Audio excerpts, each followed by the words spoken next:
in their heart.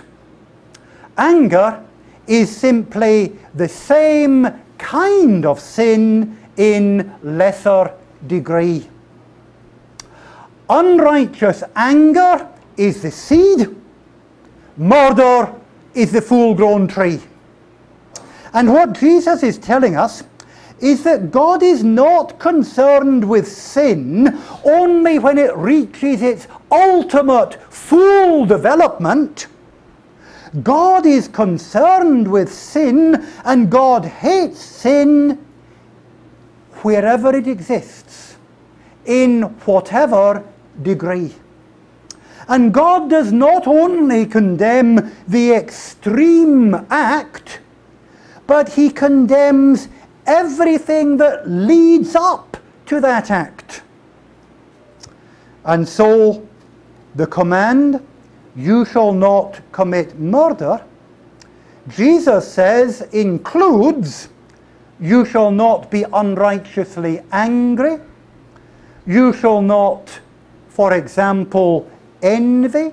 You shall not harbor bitterness, unforgiveness. You shall not hold your brother in contempt." All of these things, if they reach an adequate pitch, will result in the crime of murder. And even if you hold back, and even if, because of all kinds of constraints, you do not actually reach that level where you actually kill your brother, in the sight of God, you have committed the same sin.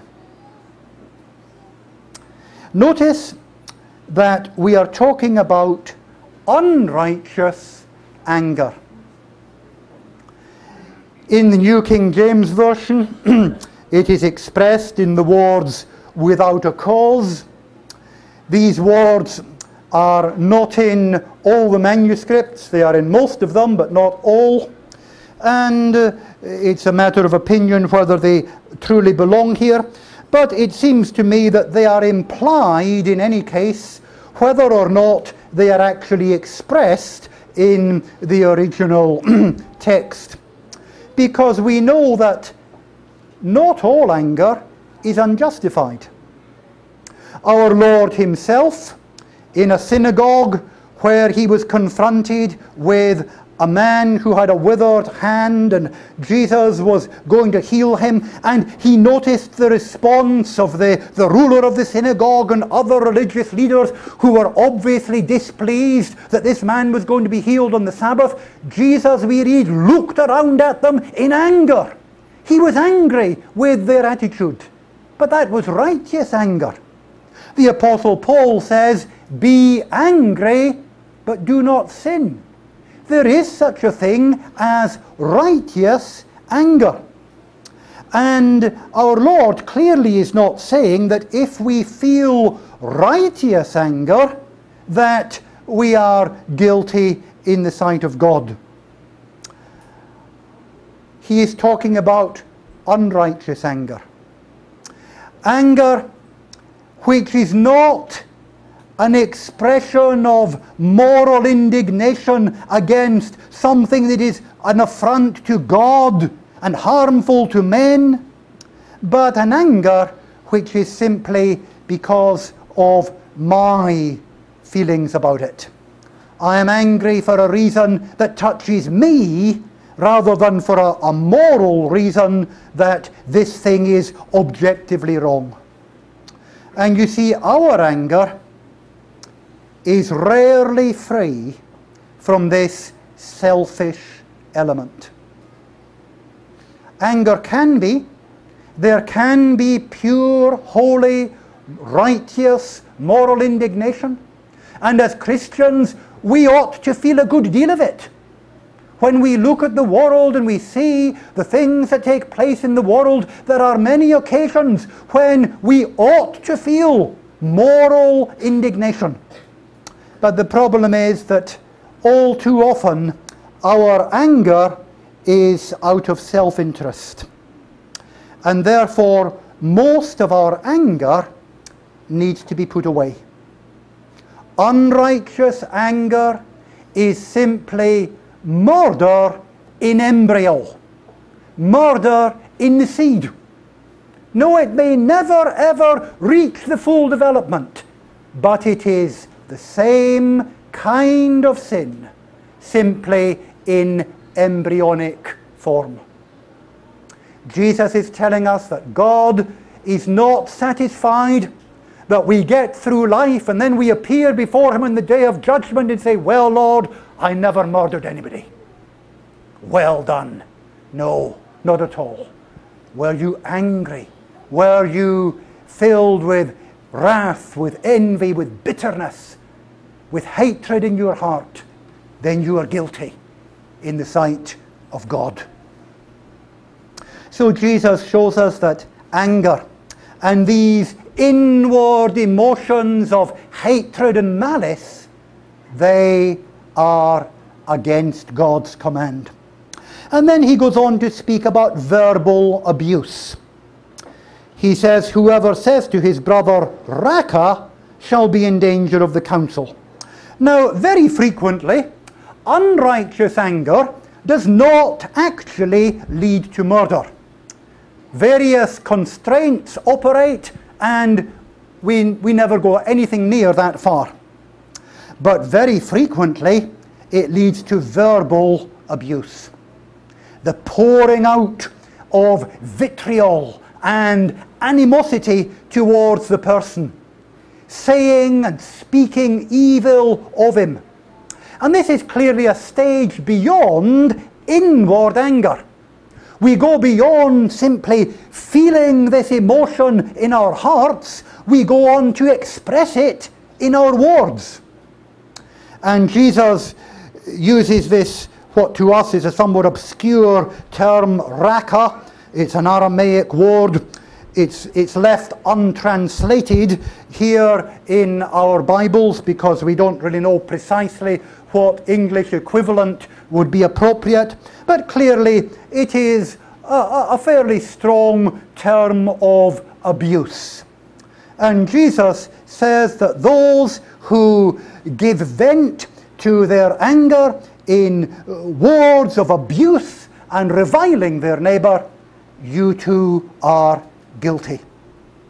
And then he comes on to an even further stage. He says, and whoever says to his brother, whoever says, you fool, shall be in danger of hell fire. Now, clearly, again, it's not the mere English word fool that is so significant. We often use the word fool in a kind of semi-jocular way, or at least without any particularly malicious intent. Very often, it's a kind of insult to someone's intelligence rather than an insult to their being and their moral character. But in the Old Testament, this word had a very strong meaning. It was a quite extreme form of condemnation. And our Lord is saying that when our verbal abuse, it comes to the point where we are utterly dismissive of the value of the person. We are telling him that he is an utterly worthless individual. He has no value, no usefulness whatsoever. And we are passing that judgment upon him, which in the last analysis is God's prerogative alone to pass upon anyone. Then he tells us that those who do that will themselves be exposed to the judgment of God, will be in danger of the hell of fire, will be in danger of that place to which God assigns those whom he, in his final and ultimate judgment, assesses to be worthless and only fit for total rejection. And so you see, Jesus is showing us that it's not only the outward sin of murder, it is what takes place in our heart, what we give vent to with our lips, our attitude of contempt, of dismissal for that other person. in the eyes of God, it is all the same category of sin, and it will bring you under the judgment of God. But now God is not only concerned with the negatives. He's not only concerned with what we must not do. In forbidding us to murder, God is actually commanding us to care for the life of our neighbour and to live in peace and harmony with him. We can say that because when Jesus was asked about the great commandment of the law, he gave a summary of the last 6 commandments of the 10.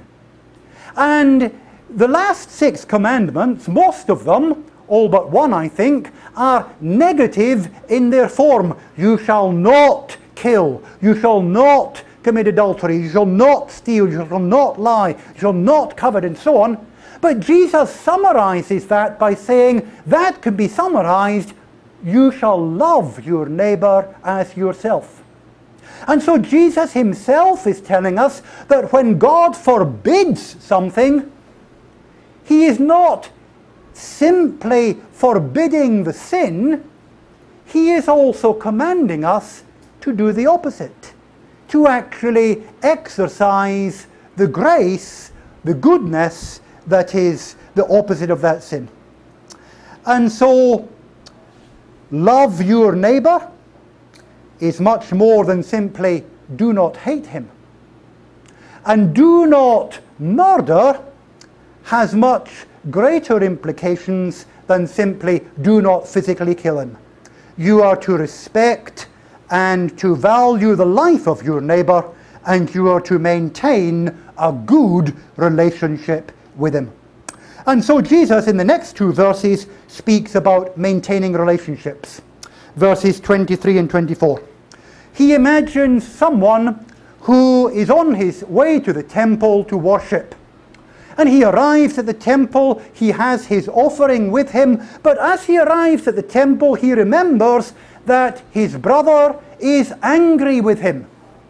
He remembers that he has done something which has upset and antagonized his brother, and that he is no longer in a good relationship with his brother. And Jesus tells us that that man's worship will be worthless because of his broken relationship. The Bible makes plain that those who worship God must be in a right relationship with God. Psalm 24, who may ascend into the hill of the Lord? Who may stand in his holy place? Answer, he who has clean hands and a pure heart, who has not lifted up his soul to vanity, nor sworn deceitfully. He is the one who shall receive blessing from the Lord and righteousness from the God of his salvation. Those who are not in a right relationship with God cannot worship him aright.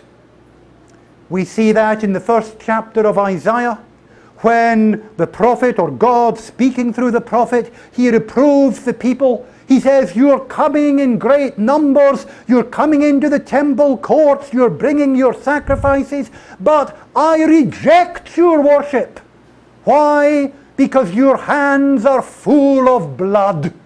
You are people of violence and hatred and all manner of sin, and then you're coming into my courts and you think that you can worship me. No, he says, I despise your feasts. I reject your sacrifices.